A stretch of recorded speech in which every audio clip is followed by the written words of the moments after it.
They're having a chat. Again, we don't know what they're saying, but the Swedes probably do. I love that sentence out of context because it implies that Swedish people can speak Pokemon. Those darn Swedes. They know so many languages, including Bulbasaur. Alright, it's Monday morning. You know what that means. It is time to go to work, and I'm very sorry about that. But we have something special for you. It's another episode of To Kill A Delibird, the podcast where we watch through the Pokemon anime. We're still in the Indigo League here. We pick it apart, we compare it to some things, we do some ratings, we have some jokes, and we have just a lot of fun along the way. I'm one of your hosts. I'm Kellan. I know a lot about Pokemon, a great amount. Much more than my co-host, who doesn't really know much at all in terms of that, but he knows actual life things that I don't. It's Graham. Graham, how you doing? I know tons of life things like One Piece and JoJo's Bizarre Adventure and Street Fighter and that old 80s sitcom Alf. These are all important life things. I like Alf. Screw the haters. Alf is a great show. Alf, what are you doing? Get away from the cat, Alf! That's my impersonation of the dad from Alf. Thank you. Alf, what are you doing? What are you doing? Get away from the cat, Alf! All right. Yeah, so that's life for you. I'm the learned one, apparently. Alf is the most important thing in life. I am trying to bring some other viewpoints than just the Pokemon fandom to this, but I am learning a ton about the Pokemon fandom and kind of and Pokemon in general through this. I'm surprised at how much I'm liking the original Pokemon anime in some ways. And I get surprised about what I'm not liking about it in other ways. And that was such a weird, lofty statement that I probably should dive into that deeper. But it's just that I haven't watched this since I was a little kid. And I think as a kid, I was most interested in the Pokemon themselves and the battles and that sort of thing. And now it's probably the humor that I enjoy the most. I think that there are really funny kind of gags that they do, and they sort of play off the repetition of it almost like a sitcom in ways that I did not remember. I guess that just wasn't something that I was that interested in out of Pokemon as a kid, but watching it as an adult, I'm like, this is way funnier than I remembered.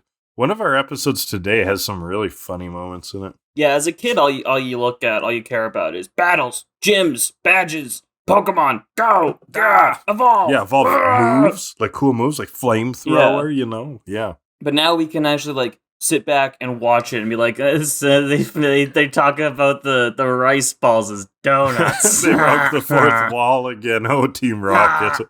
Knee slapper.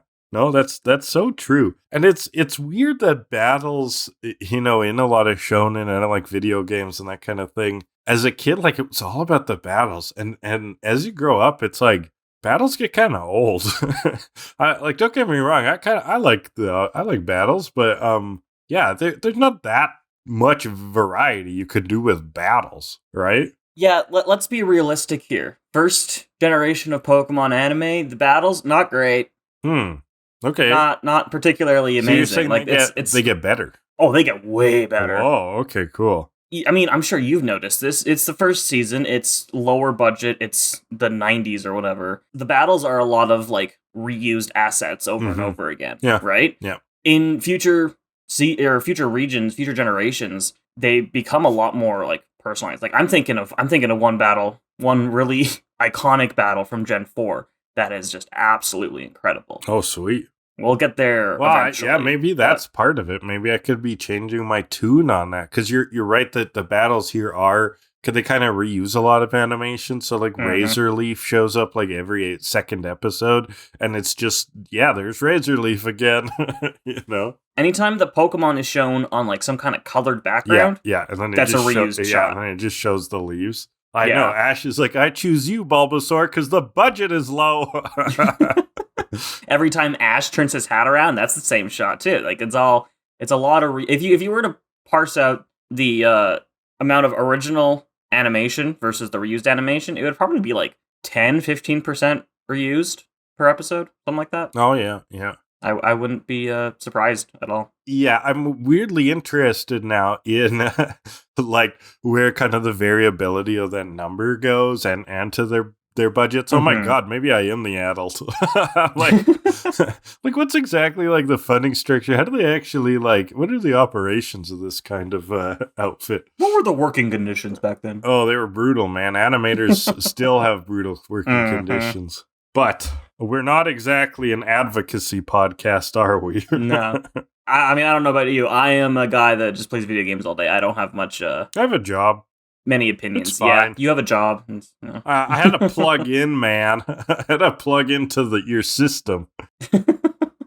So you mentioned the episodes. Today we're looking at 2 more episodes. It's Who Gets to Keep Togepi and Bulbasaur's Mysterious Garden. Mm-hmm. In the land of filler we've had lately, these are 2 very important episodes for not only progression, but for lore. For lore and implications on the plot going forward. Yes, definitely some important character setups here. I'm not sure, maybe even you could say character development. That's maybe a bit of a stretch, but we're introduced to characters and yeah, no, you're right. We're sort of out of the filler, and we're teased that the filler is drying up more concretely because stuff like Cinnabar is mentioned quite a bit. Finally. So we kind of know what the goal is. It has felt for a while that we're aimlessly wandering in a swamp, and that swampy water's up to our waist and moving is really slow.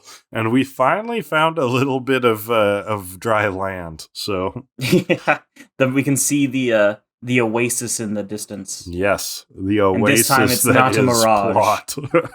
The oasis that is a gym badge. So, okay, I've got a question for you. I haven't asked this in forever, and I'm wondering if you have gone back to it at all. Pokemon Black, what's the deal with that? Ooh, no, I did slow down on that a lot. I had 7... I have 7 badges, but I haven't played it in a while. Who is the 7th gym leader again? Bryson. He's Ice type. Ice. Yes. I did the Ice gym. Stupid easy. Well, yeah. But weird. I'm not an ice puzzle hater. Lots of people are ice puzzle haters. Do not mind them at all. The ice puzzles in that gym are freaky and they're kind of cool. You're but also terrifying if they actually existed. You're flying off of ramps and stuff. Yep. They're nuts. I loathed ice puzzles as a child, but as an adult, I think they're fun. I didn't even mind them as a child. I know, but that is a common sentiment. People are I hate ice puzzles and I hate water dungeons. And I'm yeah, okay. I don't mind them. The 7th gym in Diamond and Pearl is an ice puzzle gym.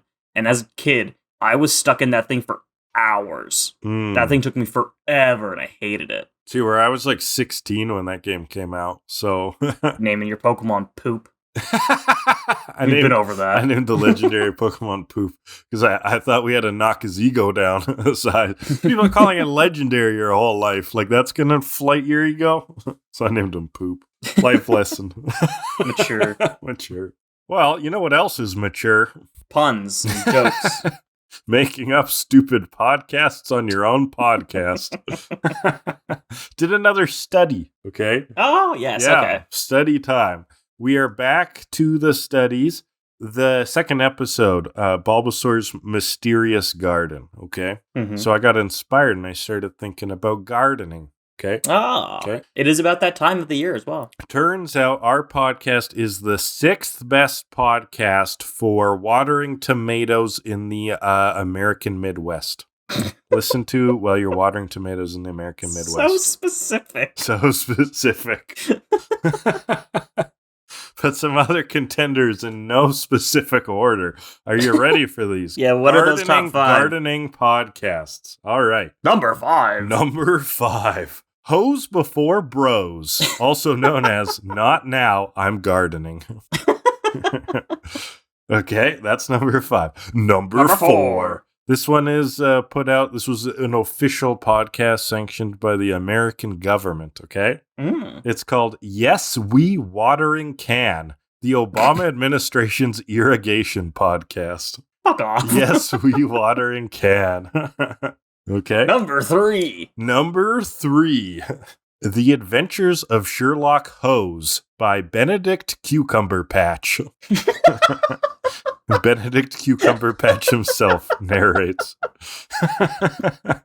I wasn't on board with that one at first because I was like, wow, you're using 2 hose puns? And then you hit me with Cucumber Patch. Well, Cucumber Patch was the real pun. I just wanted to leave it hide so you could discover it. Okay. Number 2. Number 2. Soil Yourself, a Dirt Lovers podcast. I'm good.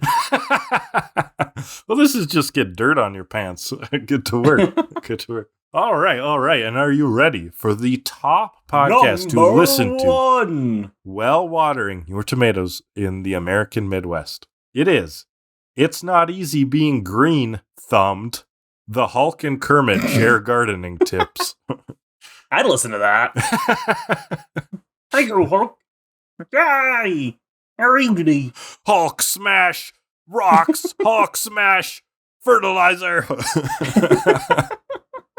Wow, these are terrible tips, Hulk. Yeah, I don't know if smashing the fertilizer is what you're supposed to do. I don't garden, though, so... And then Bruce Banner appears and tries to give actual scientific tips on cultivating plants, but then he, pricks himself on a rose and turns into Hulk mid-episode. These every stupid time. plants! Yeah, every time. Kermit has to run for it. It's not even a bit, it just keeps happening. Yeah, it's an occupational hazard. He just gets so annoyed with Kermit every episode. He gets so angry. Kermit keeps making dumb jokes, and Wow, it's like this. It's like this podcast. Yeah, It's basically the same. Wait, am I the Hulk? No, you're the Hulk, and I'm Kermit. Maybe we're both Kermit. Maybe deep down, everyone. The is audience Kermit. is the Hulk. Oh yeah. Are we raging you? Are you smashing? All right. Shall we get into the episodes? We better. That's what I'm here for. Now, I'm struggling with the episode numbers again, so what episode number is this? Episode 52, Who Gets to Keep Togepi? All right. Now, this episode is really funny. This is a great episode. So. I thought it was really funny. This episode was fantastic. Would you agree you thought the comedy was good?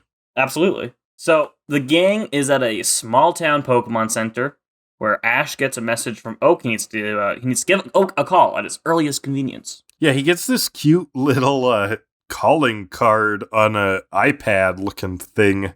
It's like a moving Harry Potter World of Wizards card that's like Oak telling him to call him back. Very cool pager, Ash. And there's badges decorating the outside of it. Liked the aesthetic a lot. Yeah, so he gives Oak a call. I thought Oak was going to berate him again for not catching Pokemon or having more badges. One episode he'll be like, "You fucker, Gary is the true person. He's the only 10-year-old I care about, you piece of shit. Where are your badges?" And this time he was like, Pikachu's looking well.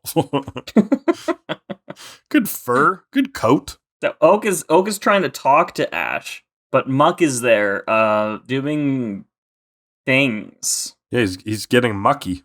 Yeah. It's like crime and muckishment all over again. I feel all like over Oak. I feel like camera should have been off for that. Oak. He's got Oak bent over the table. It's a little freaky. Yeah. There's some muck behind him, being like, "Do you like to party?" Yep. And Oak's like, give me a Pokemon that is not so mucky, because this is so weird.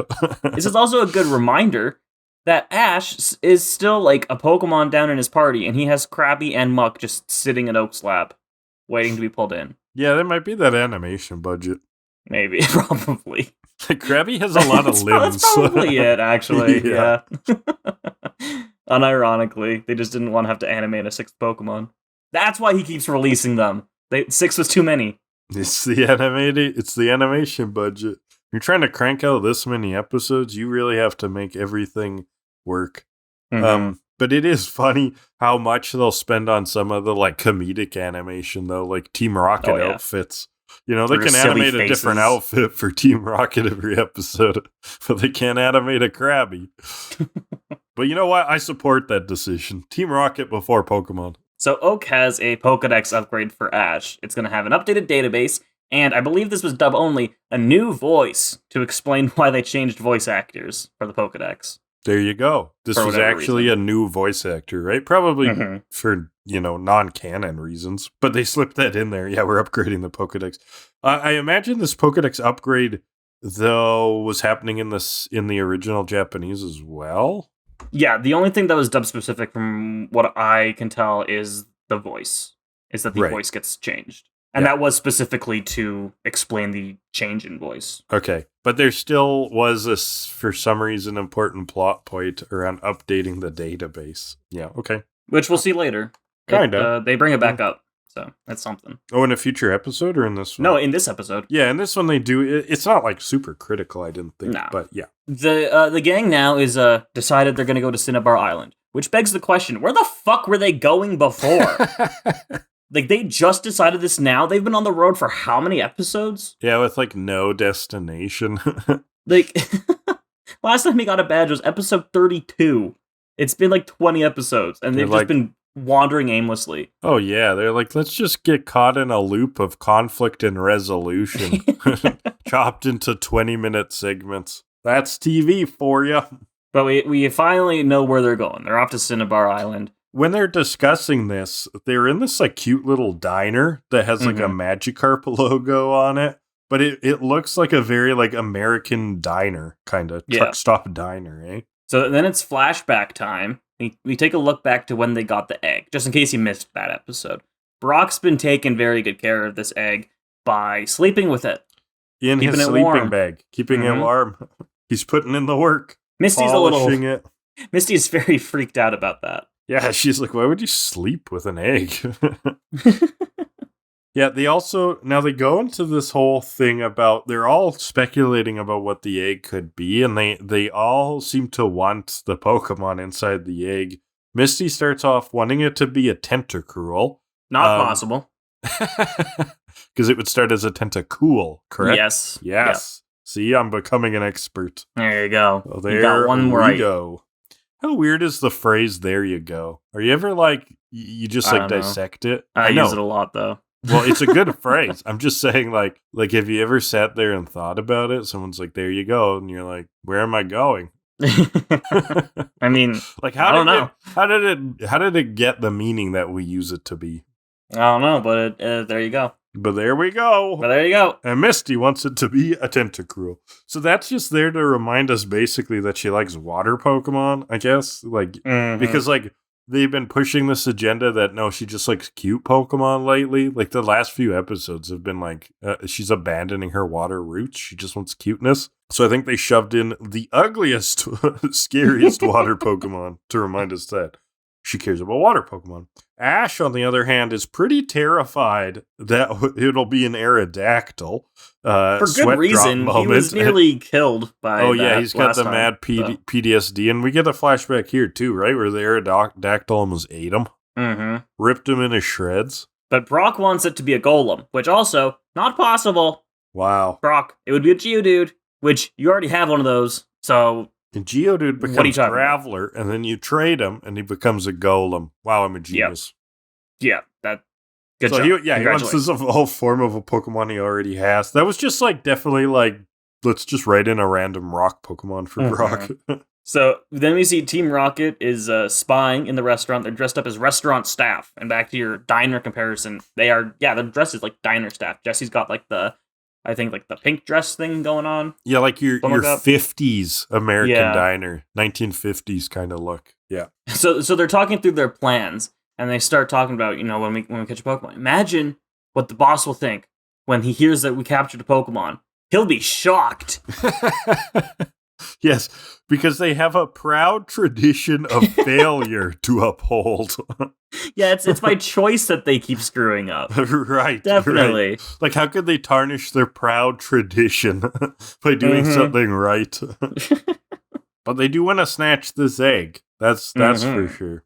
So they enact that plan outside the diner. They're dressed up as, like, milkmaids or something, and the gang happens upon them. They're trying to sell them a bunch of eggs in baskets that have funny shapes on them. Yeah, Team Rocket is dressed up as, I wrote down farm maidens, like milkmaids. I don't really, those are not terms that have a whole lot of meaning now, but it's that, like, old depiction, kind of like in the 12 Days of Christmas or whatever. Mhm. 12 Nights of Christmas. How the heck? What's that song called? 12 Days of Christmas. 12 Days Yeah. of Christmas, yeah. Yeah. Yeah, it's like the milkmaids in there, you know, like with like a bonnet on. They're dressed as that. I don't know. And they're pretending to be, egg peddlers. They're like, you want to buy an egg? But then the gang is like, well, we already have an egg. We don't really need these. Team Rocket. It's like, oh, can we see it? So Brock pulls the egg out from under his shirt to show them the egg. I just found that a very strange shot. Yeah, that he's just got it under his shirt the whole time. He's like, oh, well, I guess. Just, let me undo my belt here. It's not even like, not in a backpack or anything. All right, whatever. Yeah, like, wouldn't have we seen it, like, bulging? It's a sizable egg. Yeah. So Team Rocket spills all of the eggs in a big commotion, grabs the gang's eggs, and then they start the motto, but the gang is too busy looking for the eggs to pay attention. Yeah, they start the chant. Like halfway through, it's interrupted by Ash, Brock, and Misty just looking through all the eggs. Is this it? Is this it? No, I don't think so. Meowth has grabbed the actual egg during all of this. When they first threw the eggs, Meowth snatched. Yeah, and then they run off to a little cabin in the woods. So Team Rocket's out of here. The egg. They've got the egg. Their plan succeeded. Whoa! Crazy. Yeah, sometimes they do. They get these like half successes. It's like it's like if Team Rocket is moving along the plot early in the episode, they kind of succeed. Right? It's if they come in late in the episode that they don't have any successes. It's all about that episode timing. So James's plan with the egg is to cook it over easy, or even scramble it, or they can make some fried rice with it. That's so all along, James never intended to impress the boss. He was hungry. Never had a Pokemon egg before. I mean, it looks like it would be good, I guess. I've never had large eggs. I've never had like an ostrich egg. Makes the question, where do the normal eggs they're eating come from? Oh, yeah. Well, this is one of those weird things Pokemon where eggs? they sometimes mention real animals, but sometimes they don't. Goes back to that old thing. I mean, we know the answer deep down, though, right? Maybe they're synthetically grown in a lab. That is not where I was going, but maybe. They're executes. Oh, yeah. True. Yeah, that's it. So they just fry them. They actually only come in 6-packs in the Pokemon world. So Meowth is very upset about this. He does not want to cook it. He is not going to do that. He is going to nurture and love this thing and care for it until it hatches. And then we get this lovely little montage of him taking care of the egg in multiple ways, where he starts by like laying on it and he's giving it a bath and he's sleeping with it. And it's adorable. And I love it. Yeah, Meowth is all in on raising this thing. Yeah, he's formed an immediate attachment. We haven't seen either. Not at all. No. Like that he really cares about this thing with his egg. He even puts it in pajamas. It's great. And I like Meowth's pajamas too. They're fantastic. What a dashing young cat. They're very fashionable. So the gang has a lead. They've been following along this trail of dropped fake eggs. Because apparently when Team Rocket ran for it, they'd been dropping fake eggs all along. Yeah, I don't know how they led to that, but whatever. It leads them straight to Team Rocket, where we see James serving Meowth scrambled eggs, and Meowth gets very upset about this. He's like, that is so insensitive. Lay off the EGGS.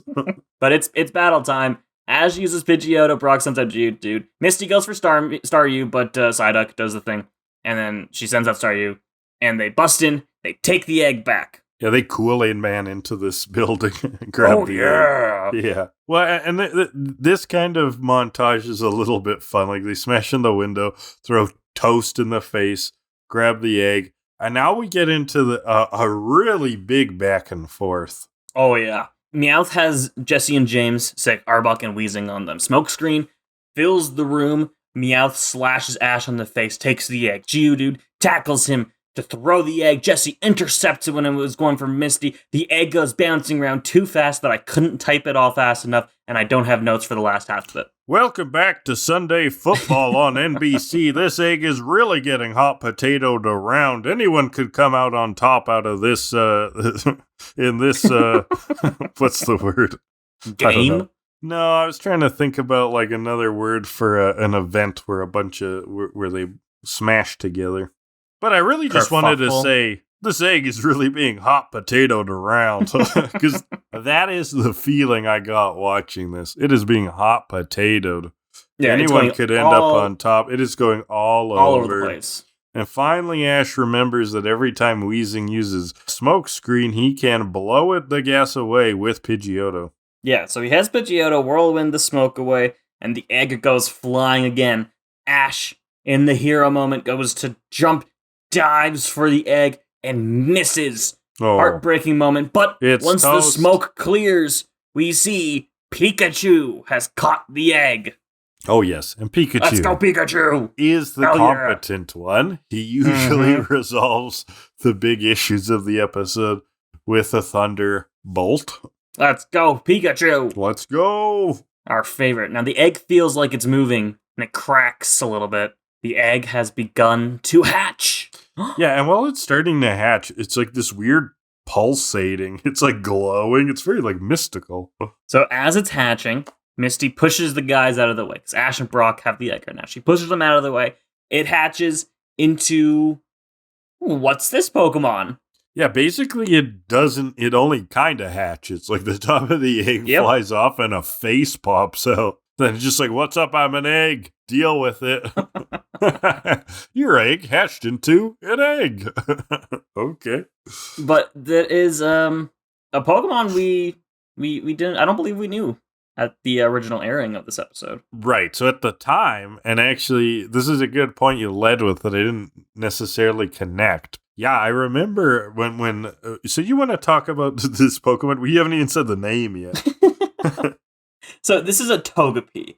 Togepi is this really adorable, tiny little guy who is half shell. Like it's like the top half of the shell hatched open, and its arms and legs popped out the bottom of it, and that's really it. Togepi is just super fucking cute. Yeah, and he's known that's its as design. It's the cute. egg Pokemon. But a ton of mystery surrounded this thing because this Pokemon originally, like, first premiered, its first game appearance was in Gen 2. But this episode came out before before that show came out, right? I mean, before those games came out. If you want to get technical, let's and Lord knows we do. let's get technical about this. So Togepi, at the time of the airing of this episode, I believe was known. It was a known Pokemon, like even the name and everything, which I mean makes sense as to why its name is in the episode. Its first video game appearance was not Pokemon Gold and Silver. Oh. It was Hey You Pikachu. Oh, Hey You Pikachu came out before Gold and Silver. Really? Okay. Released in Japan on December 12th, 98. Almost a full year before the Generation 2 games were released on November 21st, 99. Wow. And when did this episode premiere? Hey You in Pikachu, Japan, the N64 game where you interact with Pikachu through a microphone. And it's horrible, from what I know. It didn't really work, from what I hear. In Japan, this episode aired on June 25th, 98, and in the States, March 27th, 99. So both June before. 25th, 98, but same year as Hey You Pikachu then. So this episode predated Togepi's first video game appearance. Either way, Togepi appeared in the anime before it was ever seen in a game. Right. And so you kind of made it sound like it might have been known before this episode, maybe through like magazines or something. Yeah, I'm looking that up now because I'm actually very curious. I do know that a lot of the Gen 2 Pokemon have been kind of teased for at least a year, if not longer. And I'm saying this anecdotally because I remember finding magazines and buying magazines as a little kid. And I would do that, like, buy gaming magazines or go to the library and find gaming magazines instead of buying games because I couldn't afford games. I was like 9 years old, right? But I could find a few dollars and buy a magazine. So sometimes I would just like look at these like Dreamcast magazines and like pretend I was playing like Echo the Dolphin 3D or whatever. Yeah, and I remember that Gen 2 Pokemon were being teased for quite a long time. And there were like a lot of rumors and stuff too, because I know Meryl, there was a whole thing on about the playground. Meryl being like Pikachu's evolution or something. Exactly, on the playground. And I mean, I wasn't conscious at this point, pictures, so I wouldn't know. This would have been before you were born, yeah. So pictures that come up about the Pokemon Meryl, who kind of looks like a a blue rat kind of thing. Do you know what the rumor on the playground was that his name would be? Pika-Blue. Pika-Blue. Yes, Yeah. he's the water Pikachu. Now, this was That's what because these were kids Japanese said. magazines, right? And Yeah. no one could translate them. Well, it's not that That's no what I one remember. could translate them, Or but the translation wasn't but very there weren't accessible. official translations. Yeah. So it was just whatever the Japanese kind of literally would be. And then more commonly, it would just be that we were kids. Like, Yeah. speculation would happen. Like, people wouldn't read the articles. That never even went away in future generations, both Pokemon and children. Because I remember in when I was playing Pokemon Pearl with my friend in like grade 2 through 4 or whatever, and we were looking up Pokemon videos on YouTube trying to figure out how to get the rare Pokemon. And we found a video that was like, oh, if you walk in and out of the professor's lab 10 times, Mew will appear. And we're like, oh, holy shit, that's so easy. We can get a Mew. And we tried it, and it didn't work because obviously it wasn't going to fucking work. And that was how Video Game Donkey got his start. No, I'm not pulling him through the mud. Donkey's amazing. Yeah, I can't find anything in terms of like the history of Togepi. Okay, it's probably the same. As far as we know, this was more or less the first appearance. Yeah, it was probably the same idea that like it was revealed in a magazine at some point, and then its first appearance was the anime, and then Hey Pikachu, and then it was finally available to actually use in a game come Gold and Silver. Right, so this ties into the upgrade of the decks nicely, nicer than I kind of first put together. So thank you for pointing that out. Because at the time, you know, you'd be looking at this too, as a kid, you'd be looking at this as a brand new discovered Pokemon. And so they're saying this is the cutting edge of Pokemon knowledge. So anyway, that was let's get back to the episode. A big dive into why this is a significant moment, or it was at the time. Mm-hmm. But yes, plot wise, let's get in there. Team Rocket has been thunderbolted away, so now we're really just with the gang, and they're trying to figure out what this Togepi is. Dex says not much info known, but it knows the name and that it's an egg Pokemon. Misty's really freaking out about how cute it is, and Ash says, of course it's cute. All newborns are cute. Not true. Not all newborns are Strong cute. Statement, Ash. I'm sorry, but your baby is ugly. Oh, you heard it here first. This podcast. You breastfeeding your child right now. That's the next study for next week. Podcast to listen to while you're breastfeeding. That's a freaking gremlin chewing on your tits. All right, that was weird. That was a sentence no one's ever uttered before. I hope not. It felt dirty. So they get into this big debate. Who keeps Togepi?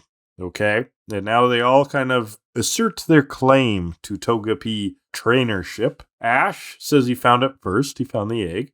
But Brock looked after the egg. And incubated it. Exactly. But Togepi likes Misty more. And Misty, likes her the best. Togepi smiles for Misty, which is important. Mm-hmm.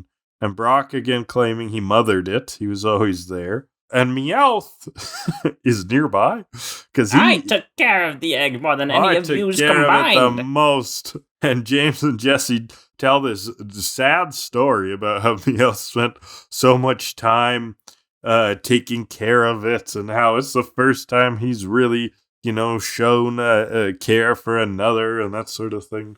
Which, I mean, it's true. He formed an emotional attachment to the egg very quickly. He went deep. So Ash decides the only way they're going to decide who gets to keep Togepi is that they're going to have a battle tournament to determine who gets to keep Togepi. A good old tournament arc. And so it's going to be a 6-way tournament.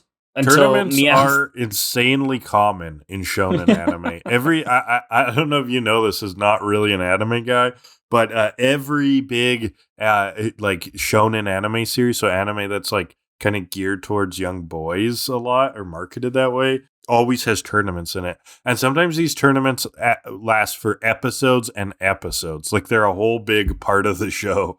Who doesn't love a good tournament? Well, that's it. I mean, they're exciting. So it's going to be a 6-way tournament until Meowth basically just outs Jesse and James. Like, they didn't do a goddamn thing. They don't even get a shot here. We don't have enough time in the episode. And the 6-way tournament means you need a buy bracket. So how do we do that?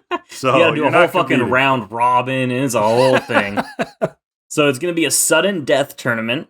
Everyone will have one Pokemon each, and then Meowth remembers, wait, I don't have Pokemon.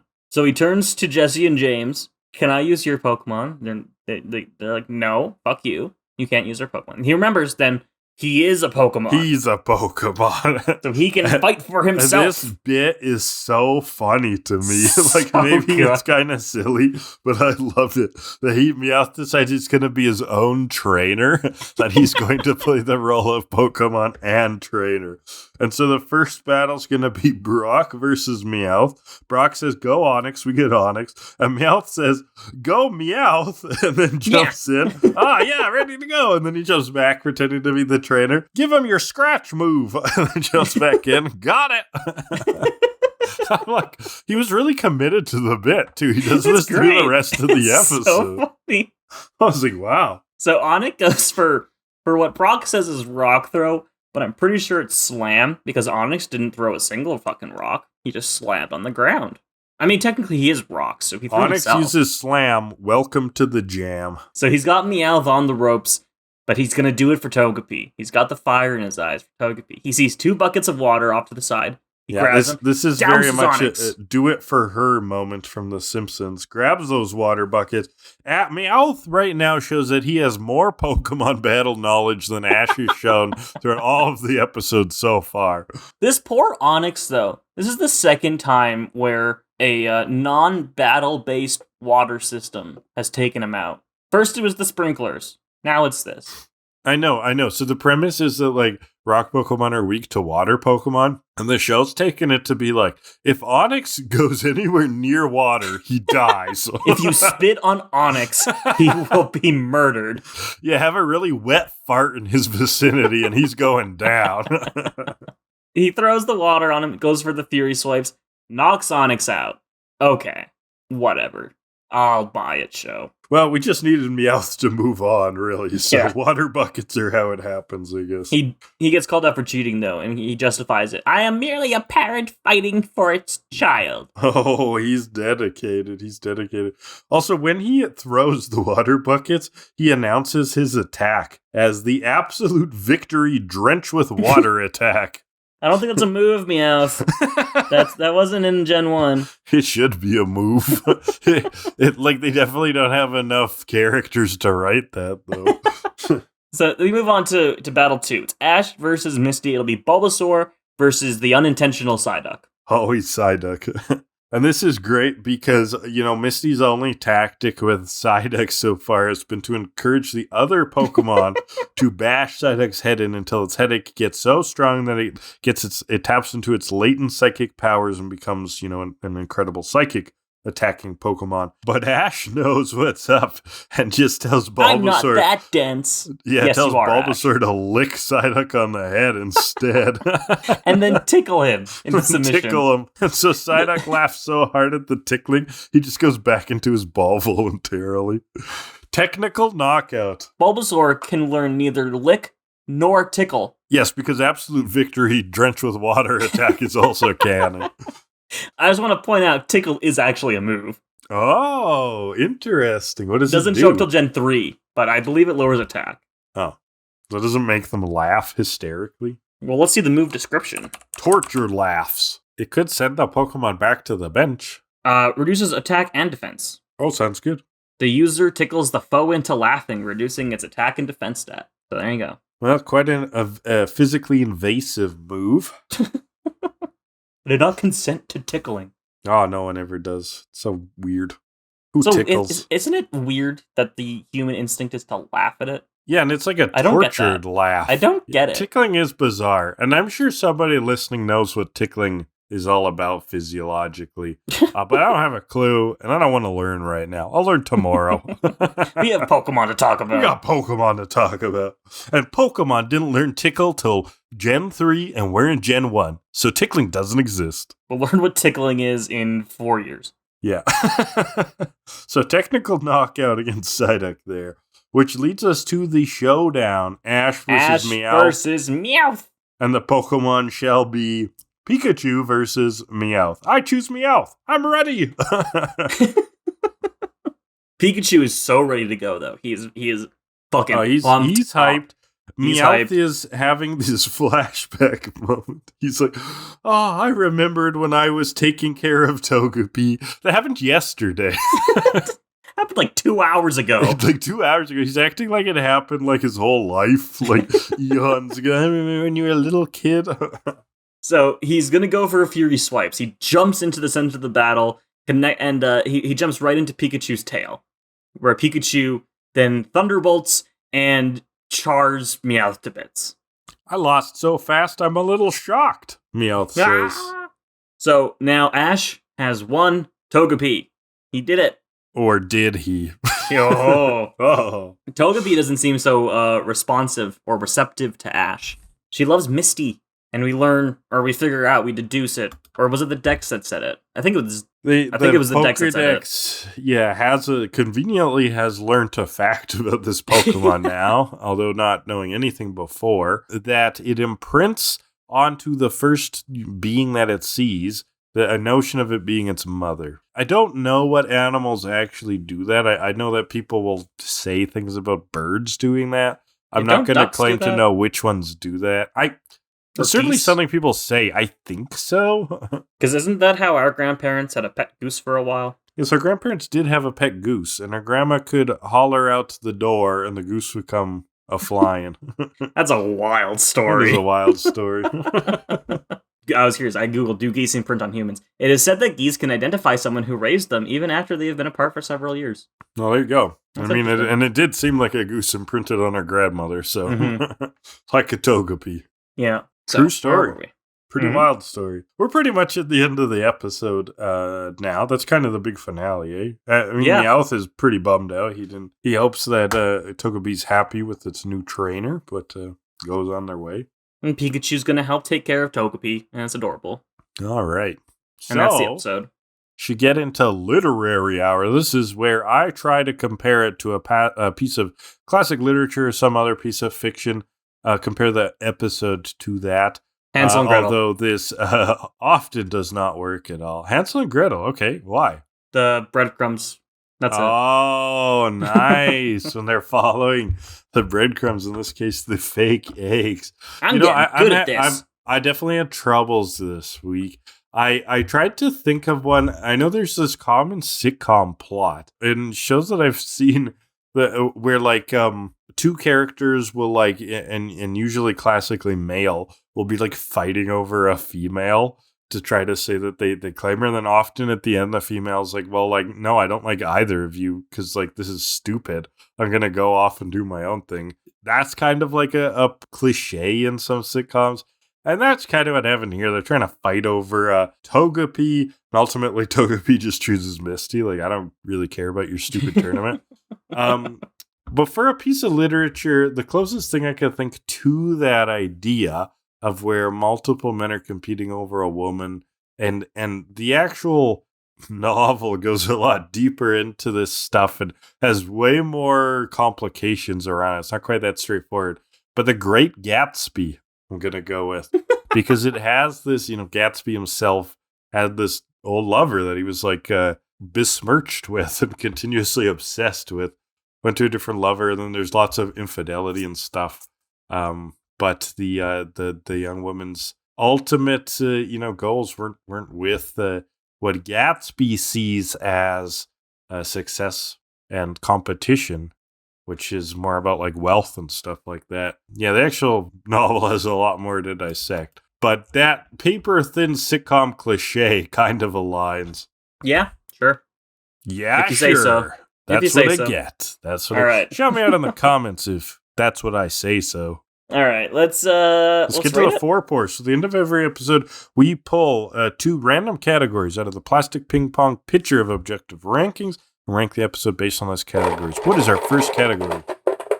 It will be characters falling over in surprise and embarrassment. That's mine. I don't think I noted any. Oh, really? Maybe I just forgot to surprises. notice them. But also, I don't remember any moment that is like that. I mean, the closest thing would be when Brock says that he sleeps with the egg, and Misty makes a weird face for a while. She has a surprise moment. That's your biggest, bashful. That's not even close. So I think that's a 0. Okay, 0. All right. And category 2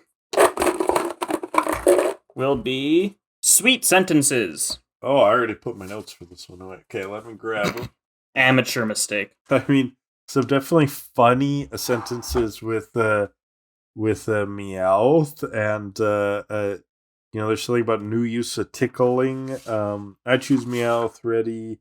Let's see what other sentences. I choose you, Meowth. Yeah. Forgot I have no Pokemon. I am my own Pokemon. Go, Meowth. Give him your scratch attack. Do it for Togepi.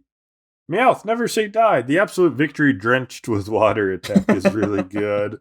Sentence. That's actually top tier. Oh, Ash has one point where he's like, being your own trainer must be really tough when he's watching Meowth battle. It's like a dopey kind of sentence. It's a little weak of an episode on it, though. Well, the victory drenched one is definitely the top. That one's Hold good. on, I'm still flipping through. We have a proud tradition of failure to That's uphold. good. That's actually pretty good. Oh, when Team Rocket throws the eggs and they run away, Ash goes, "They aren't egg sellers." What? No way. That's so dumb. Not so mucky. Send me a Pokemon not so mucky. Lovely Lapras. That's one of the Pokemon Misty's thinking the egg could be. I think that's not bad. I don't think that's like at the top or anything. But I think that's above average. Oh, I was thinking as high as like a 6. Really? A 7. When I think sweet sentences, I think like the daffodil sentence from last episode. Stuff like that. Like a really ostentatious banger of something a philosophical. Right. Well, I mean, it can be whatever you want it to be. And partly, I think humor works. And I also like to think about sounds in sentences. So like lovely Lapras is a nice phrase. But yeah, I do think that it needs something a little bit over the top and lofty for that category to hit a 10. But yeah, so I'll go 6. All right. Well, that's a 0 and a 9, so that's a 4.5. Oh, what a shit episode. Terrible episode. Awful episode. Never going to watch that one again. Why'd you say 9? I said a 6. You said a 3. Oh, you're right. I added them together instead of averaging it. Yeah. Oh, God. What is that then? 4.5? Well, 4.5. And then 4.5 divided by 2. So is 2.25. 2.25, yeah. Even worse. Yeah. Oh, really God. Shit. Terrible episode. Why is it even on? Why is it even in here anymore? Just fucking retcon it. This episode burnt to the ground. All right, let's get on to the second episode of today. Bulbasaur's Mysterious Garden. What a mysterious garden it is. A very mysterious garden. So the gang is continuing Cinnabar Gym. We have a goal in mind finally. Ash is the 7th badge. Fighting some random bearded guy in the woods. It's Rhyhorn versus Bulbasaur. This is a big Bulbasaur episode. They happen to be in the Canadian wilderness suddenly, and they've encountered a lumberjack on his way home from the bar.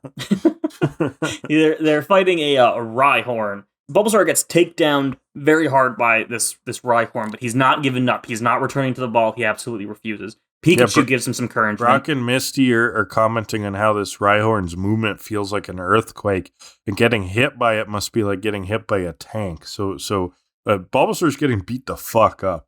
But he still has it in it. He gets a Razor Leaf and then a Vine Whip, and Rhyhorn goes down. He was able to do it. There's kind of a cool musical score in the background while this is happening. And not your usual ramp up. It's kind of a weird, eerie kind of thing, but it's got good texture.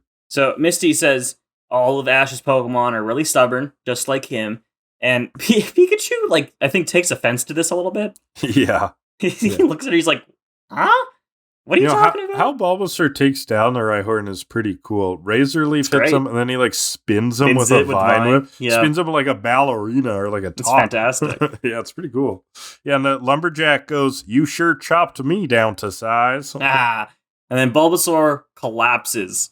Ooh. He's done. He's done for. No. His bud begins to blow, or Bulbasaur, his bud begins to glow. So they take him to the center. Joy takes him into the ER. And you see Togepi notice a little flower blooming. Adorable. Adorbs. In the ER, Joy notices something about Bulbasaur, goes back to the gang, tells them that Bulbasaur is not sick. He's getting ready to evolve. And spoiler alert, That ain't gonna happen. Literary hour early, electric shock showdown. There's a bit of a theme about Ash's Pokemon not wanting to evolve. Ash wonders then how long until the, quote, big evolve-orama.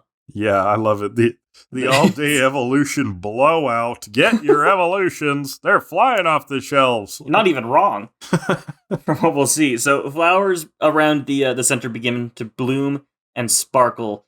We learn from Joy that Bulbasaur choose some time of the year to gather together and evolve. And it's based on the moon and the planet alignments or something. So Bulbasaur are astrology bitches. Oh yeah, they're horoscope nuts. Horoscope. So Bulbasaur's and as we'll see later, most of the Bulbasaur are Aries, but Ash's Bulbasaur is a Capricorn, so they're like, get fucked.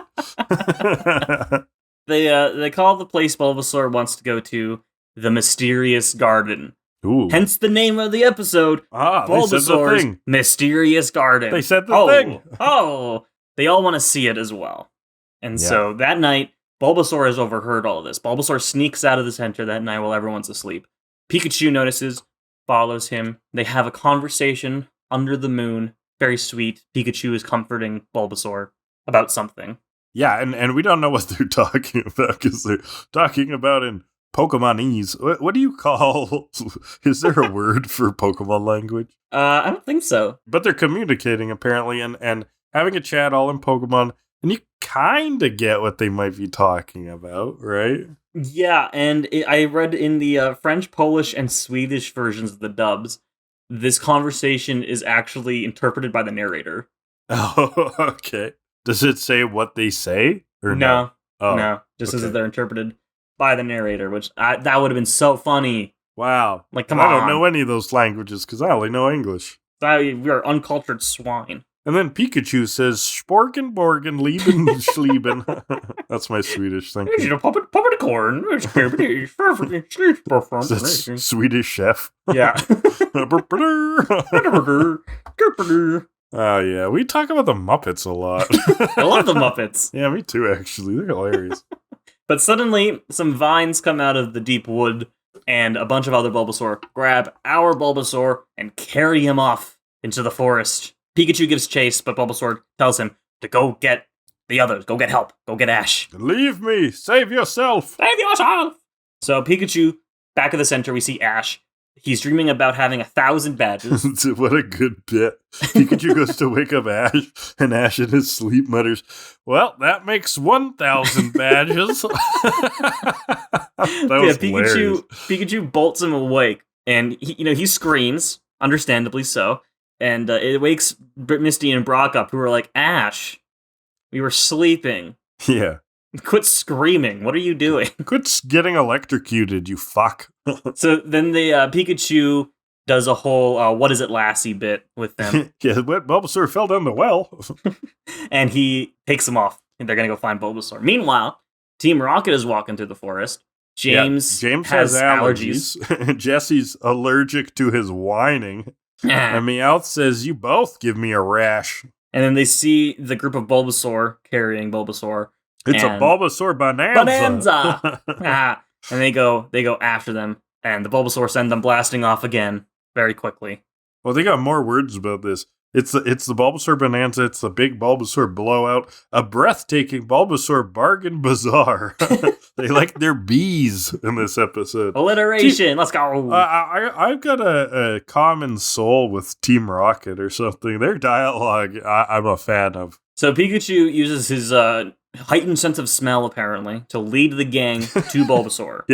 Yeah, this is not something we knew about, but is it smell, or did he happen to put like a tracker on Bulbasaur? Pikachu actually learned GPS tracking in a recent episode. It's a new Pokemon move. He's inserted a GPS into every one of Ash's Pokemon. Yeah, he's like, I trust no one. So the gang are nearing the Bulbasaur when a bunch of vines start closing in around the forest, sealing off from anybody potentially walking around, and they Indiana Jones their way into the forest as the brambles are closing off. Ah, yes. They barely get just through. in the nick of time. And then over the cliff, they see it. It is Bulbasaur's mysterious garden. The crowd of Bulbasaur sing their song. Flowers bloom across the garden. It's a beautiful scene. Yeah. And then we hear boom, brr, brr, coming from deep within the tree. Ooh, and we see what could it marching be? out, it's Venusaur. Oh, Venusaur. Okay, so does this Venusaur like live in that tree? I guess so. Well, I guess nice enough place to live. So Venusaur is the third, the most evolved form of a Bulbasaur. It's a very big Bulbasaur, and now that bulb has bloomed into a giant flower with bigger petals than Vileplume, we think. Ash tries to get his Bulbasaur's attention, but Brock shuts him up. This is just like the Pikachu episode, where they found a big group of Pikachu, and Ash was like, oh my god, hi, I want to be a part of this, and Brock has to be like, Ash, you dense motherfucker, sit down. Yeah, you're not supposed to be here. So the festival begins, and all the Bulbasaur ask themselves, are we plants or are we animals? And they scream, for they do not know. That is so true. Are we plants, or are we animals, or are we dancers?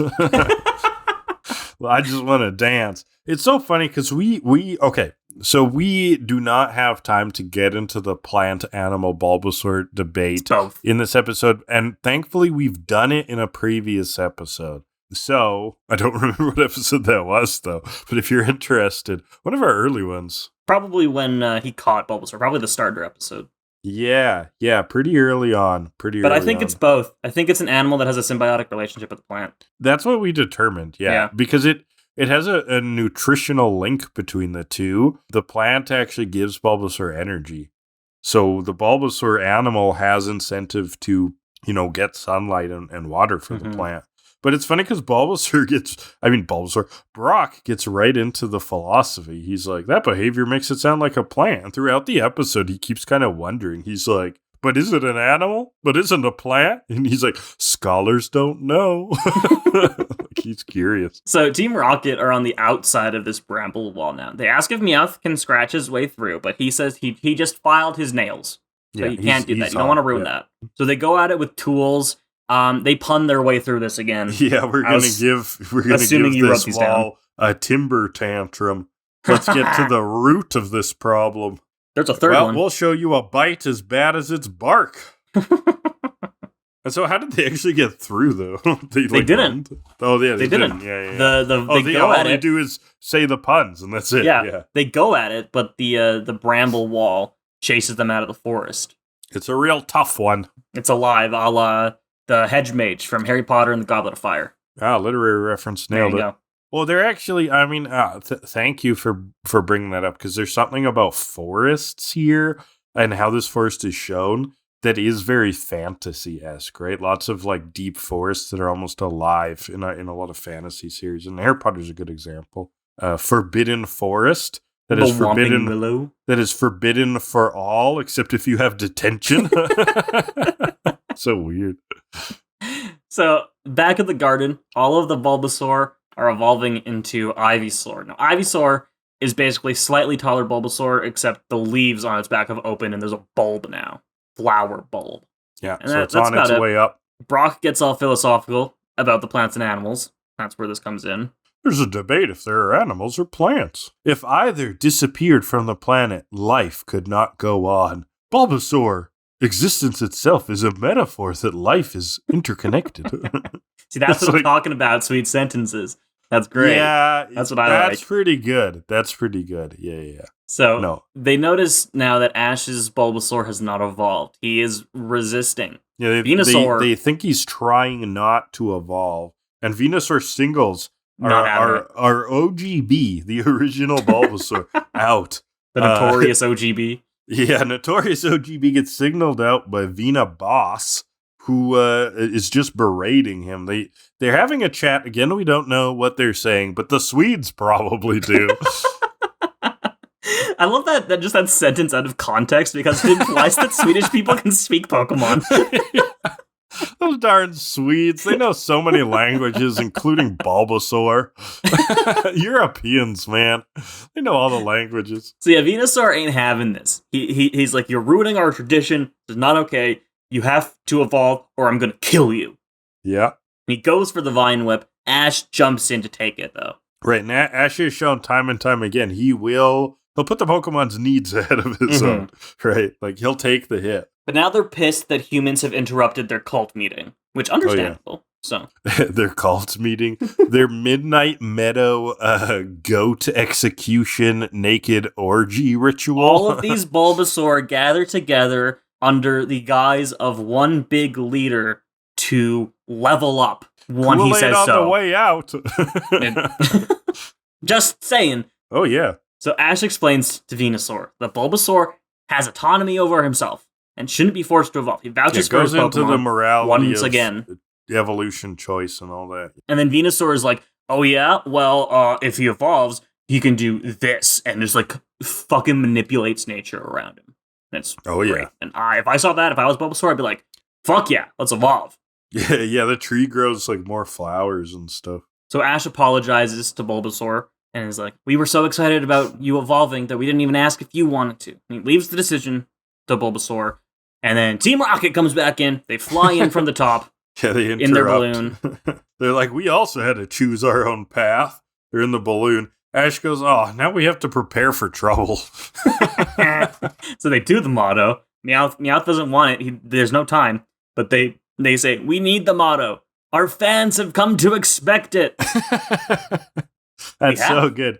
They're always so breaking the fourth wall in these fun ways. They're dressed in these like festival outfits, right? I think that's supposed to go with how the Bulbasaurs are having a festival. So this is like we've seen in other episodes, the Japanese kind of street fair kind of look, and they're in those kind of outfits. And so their scheme this time, we haven't seen it in a while, but the vacuums are back, baby!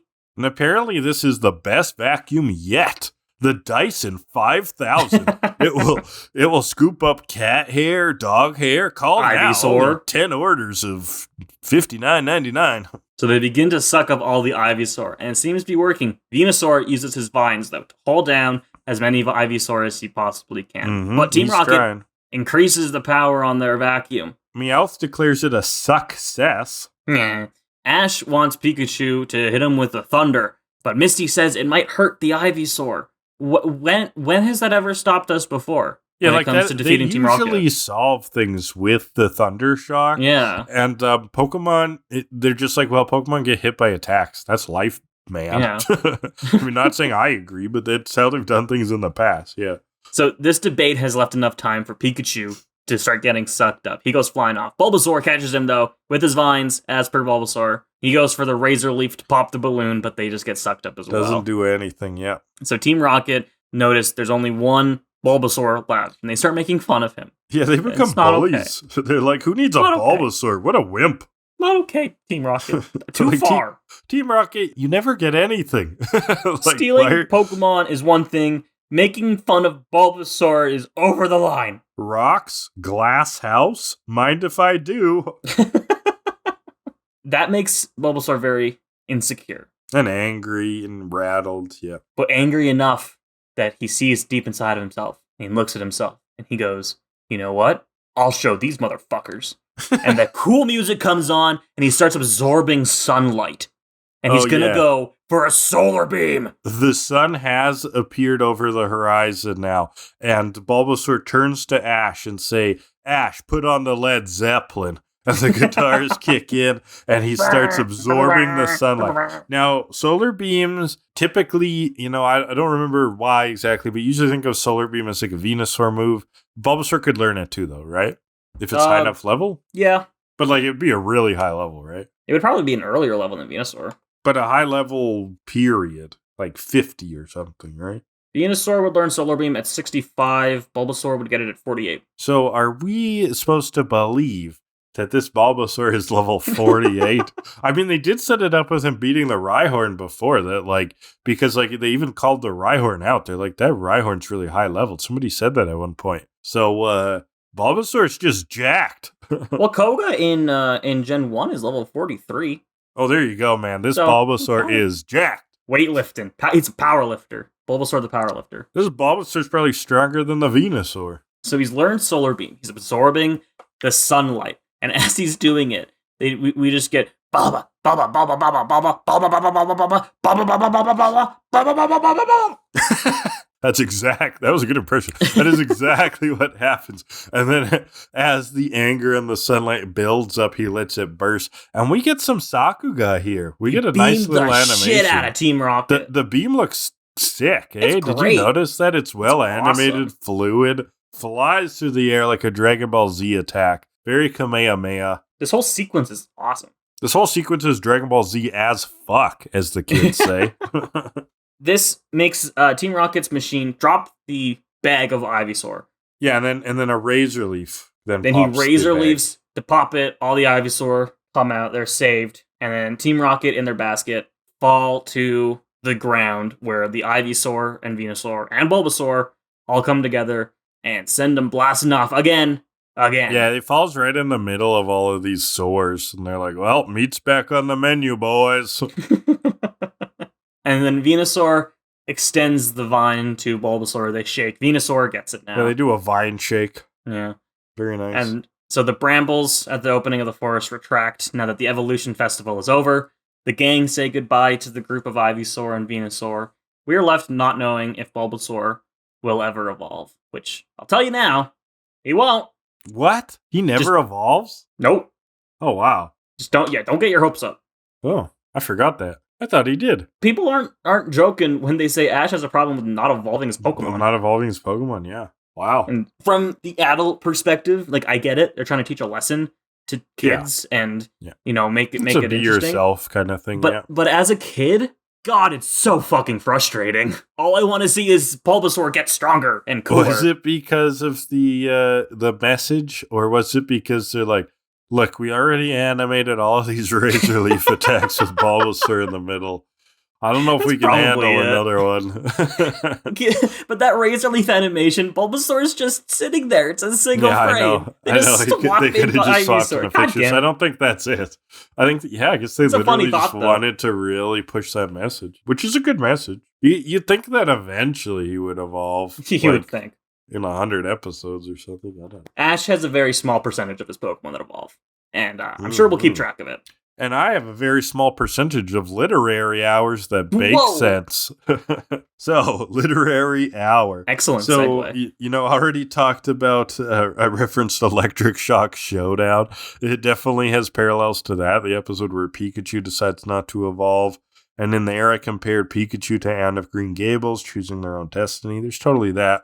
I like that you brought up sort of the mysticism of forests and fantasy, the calling out Harry Potter. So a lot of that in Lord of the Rings. Sorry, I put $1 in the jar. Lord of the Rings, for the forests are very much alive, especially Fangorn Forest with the Ents, where there's this interconnectedness. But I will bring up a new book that I haven't brought up yet. That is the 1911 classic, The Secret Garden by Frances Hodgson Burnett.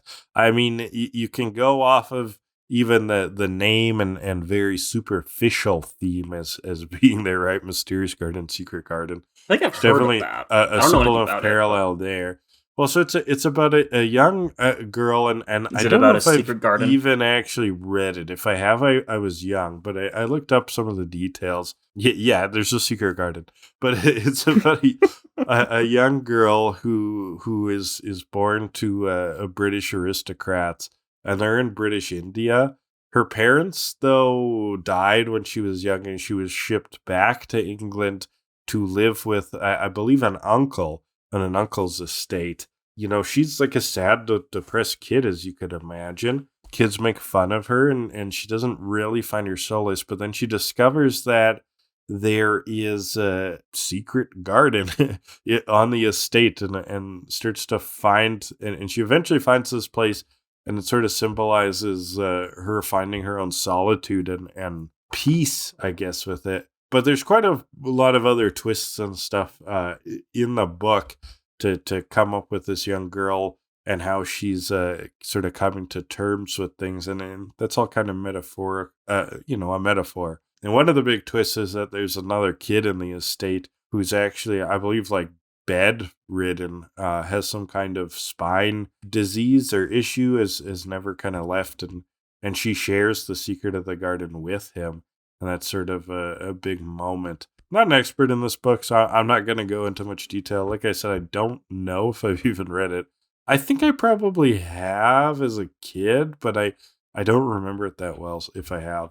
But yeah, I mean, there's definitely a setup even from the title that makes you, oh, okay. Although the Secret Garden, the novel, isn't necessarily a fantasy. It's a little bit more of a grounded children's story, and Bulbasaur's Mysterious Garden is a bit of a fantasy. Yeah. So, but the cult thing you brought up, so I don't know, Scientology or like what's the Jim Jones and the that's like cult that where they all drank Kool-Aid and died or whatever, like something like that. Whatever the fuck Jared Leto's been doing lately. Oh, is he into that crap? Some more Hollywood freaky cults things? There's some fucking thing about Jared Leto in an island and everyone's dressed in white and it's fucking weird from a while ago. That's a weird dude. Mm-hmm. Weird celebrity. I've got another Secret Garden from media, though, for you. Okay. That episode of Community where Jeff and Troy find a trampoline behind some hedges. Oh, totally. And it turns out the owner is a raging bigot. I think Great that episode. wasn't that. I think that is a Secret Garden reference. Is it? I could be when wrong. When you were talking about it, it made sense. I think it is a reference to. I think it's a reference to that. I'm trying to see if I can confirm that. Me too. It would make sense. Yeah. I believe it was. I see on well, okay, this is on Stack Exchange for some reason. People are talking about it, and they also speculate it's inspired by the Secret Garden. It's a parody of it. Look at me go today. I am on it. I am on it. Yeah, the that's literary awesome. reference. You got another show that was referencing it. Well, you got a show that was probably actually referencing it. I don't think Pokemon is. A reference of a reference works. I'm good with it.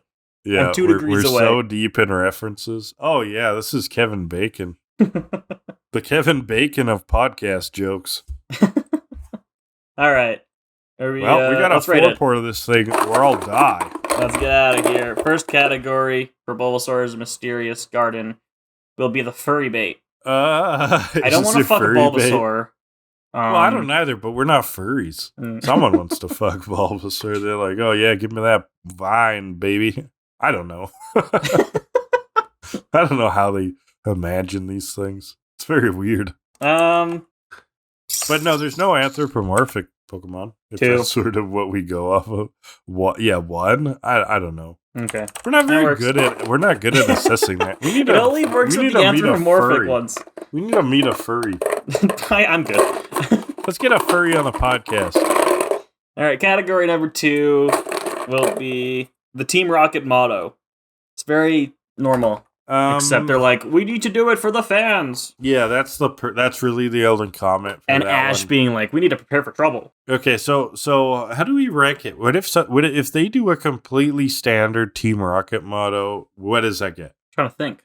I want to see where our baseline is. Because to me, just the motto with absolutely nothing else, that would be a 1.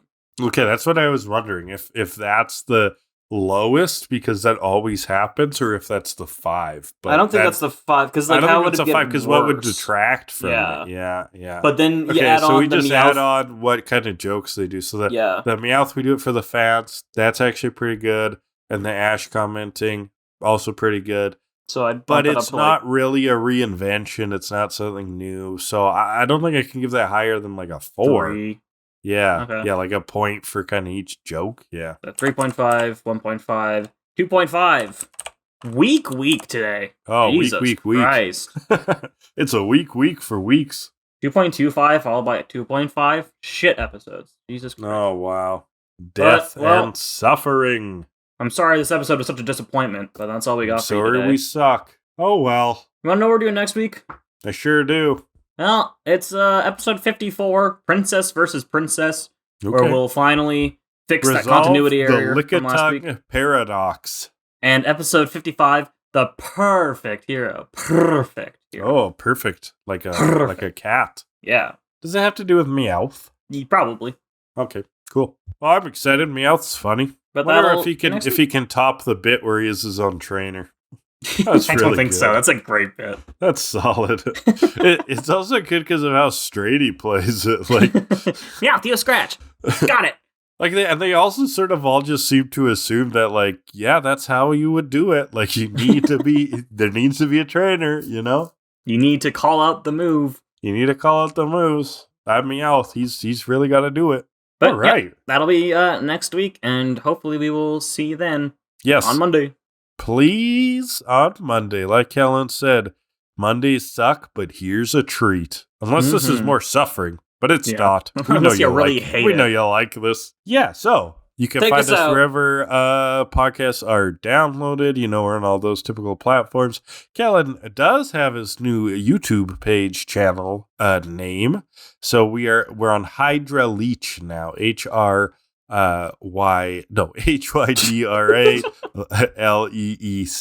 Hydra Leech. That is where the podcast is on YouTube.